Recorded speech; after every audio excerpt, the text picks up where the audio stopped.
The South African government says it has detected a possible coup plot amid rising political tension and public protest in support of KwaZulu-Natal Provincial Police Commissar Lieutenant General Nhlanhla Mkhwanazi. Sanapenda mashoko ari kubuda panguva ino ari kuonekwa kunzi aiwa coup threats in South Africa. Panguva ino ndokuti ibva wasubscribe wolike wotina on the bell icon.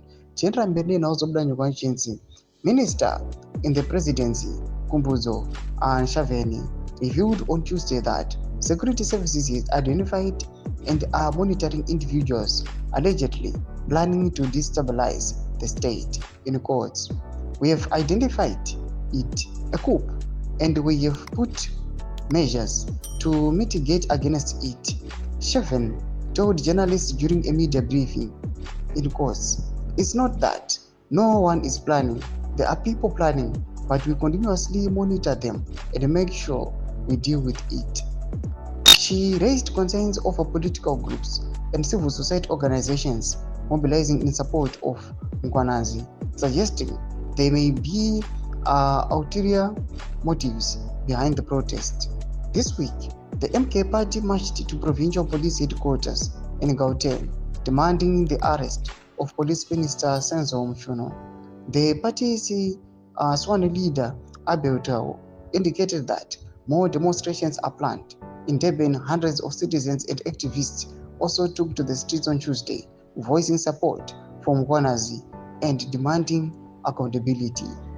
At the center of the storm are explosive allegations made by Mkhwanazi, who recently accused Mchunu of interfering in sensitive investigations and protecting controversial businessman Vuzumozi Kate Matlala. He further implicated Mchunu, the alleged associate Brown Mugozi, in influencing the minister's decision to disband the political killings task team last December.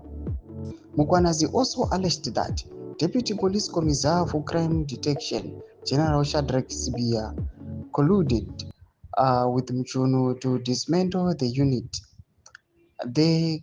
He claimed a police investigation uncovered a syndicate run by a drug cartel involving politicians, subs officer, Metro Police, Correctional Service, prosecutors, members of the judiciary, and business people.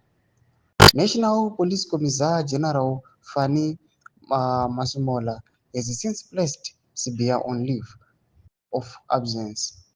However, Ian Cameron, chairperson of Parliamentary Portfolio Committee on Police, criticized Masemola's decision to place Sibia on leave, calling the move irregular.